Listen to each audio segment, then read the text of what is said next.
This is the parental consent form, which needs to be signed.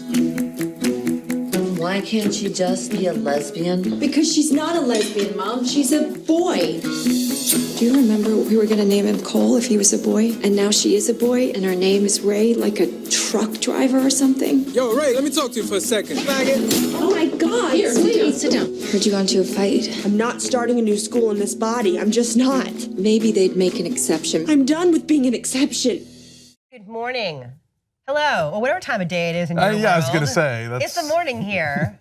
I'm Christy, that's Alonzo. Alonzo is back from Dallas, and we had his lovely husband here last week, and we have him here today. We should have both the members of the Durality White household together at some point. Maybe we can swing that. In the meantime, we did both do an episode of Murder with Friends, if you want to go find that one. That was fun to do. There you go. Okay, so we're going to talk about a movie called Three Generations, which used to be called About Ray when it played in Toronto like 2 years ago. In 2015. This movie has been kind of bouncing around the circuit for a while, but it's finally opening. And the Weinstein Company, of course, when they've got no other way to sell a movie, has a ratings controversy. Is that what it was? Yeah, because apparently it's rated R, but they want teenagers to see it. And rated R for what? For like language? I guess language, yeah, because I can't imagine it being anything but language. But so About Ray stars Elle Fanning as Ray, a trans teen who is trying to get his mom, Naomi Watts, to sign the papers to allow Ray to begin testosterone therapy. And you would think that Naomi Watts would sign it because she's a bohemian artist type whose mother is Susan Sarandon, who's a lesbian jazz aficionado. And somehow all of these cool Brooklynites can't quite wrap their mind around the whole trans thing. And it also opens the door into finding out just what the heck happened to Ray's dad, and can we get him to sign the papers too? Take a look.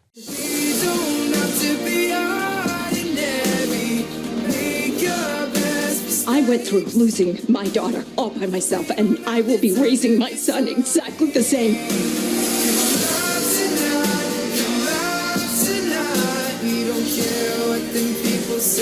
I don't hear any slamming. Ray is the only good decision I've ever made.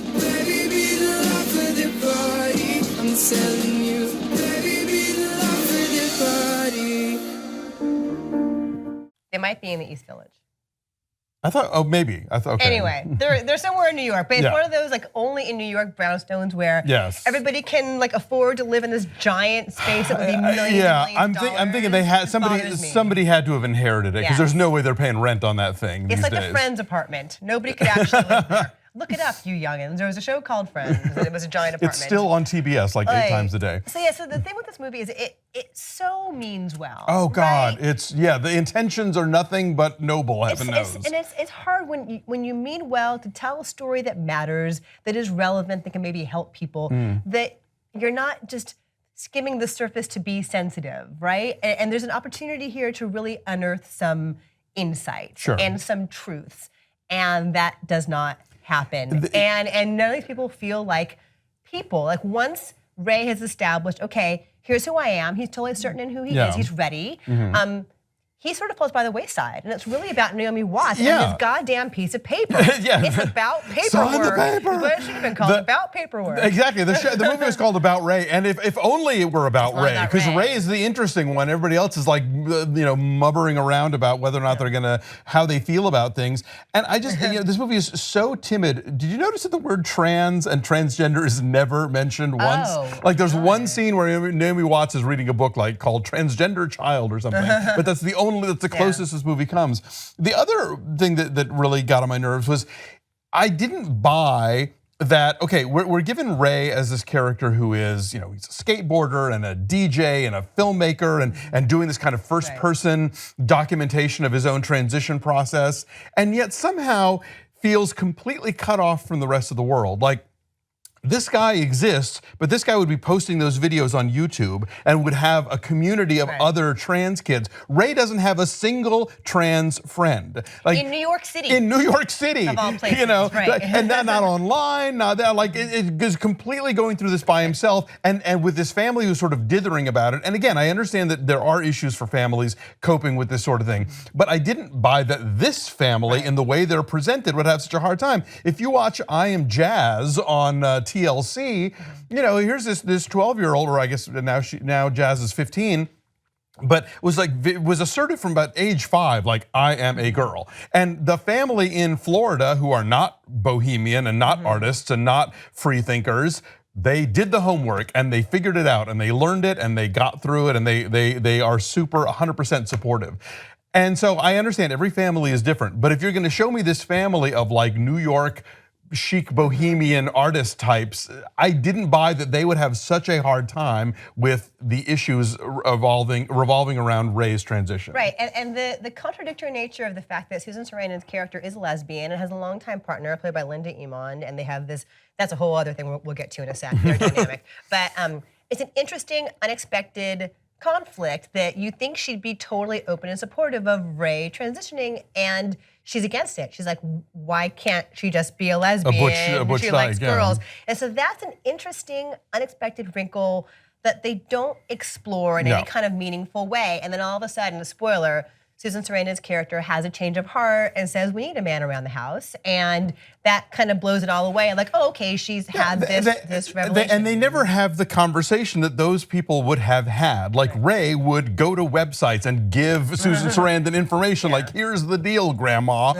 But no one wants to have that conversation. And so and again, I understand that people go through this stuff differently and they have different rule book. There's no rule book, but the way these characters are presented in every other facet of their lives, they would not be this clueless about what's going on. Yeah, and then so the whole grandma and her partner dynamic is there for kind of wacky comic relief. Yeah. And they bicker and they banter and they are boozy.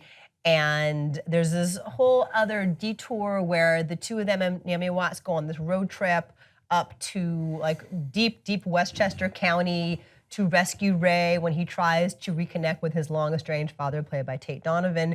And like they get in the clunky old Rambler and it's like this wacky scenario. And it just feels so out of place with everything else. Like no one feels like an actual person.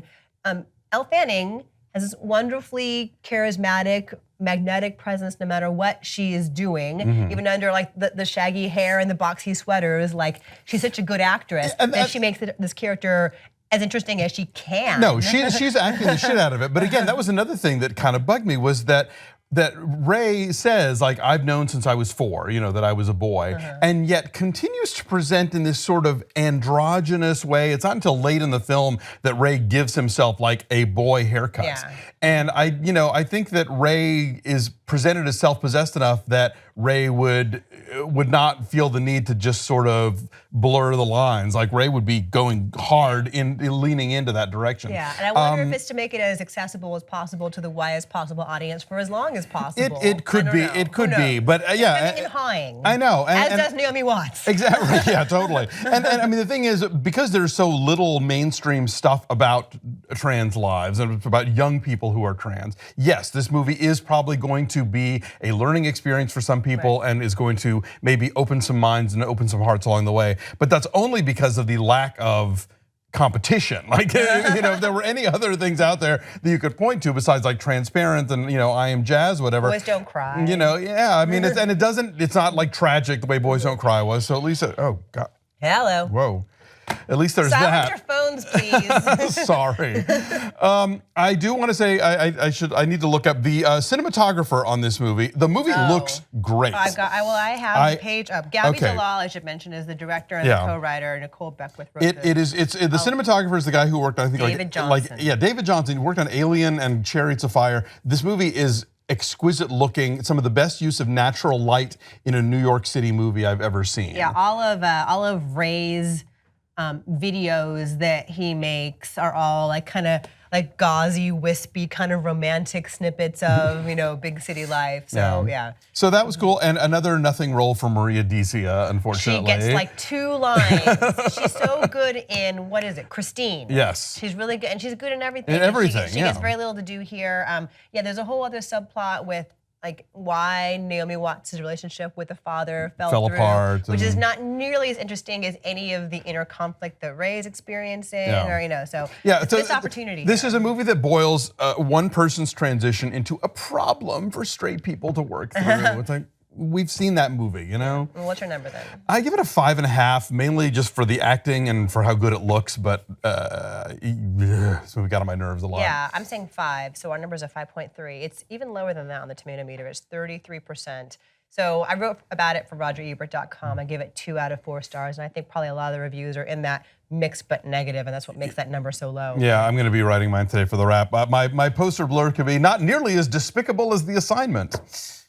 Oh, right. Oh, yeah. So that's also not a blueprint for how to approach these issues. So yeah, do not see it. It was sitting on the shelf for a while for a reason. And now we know why. Bye.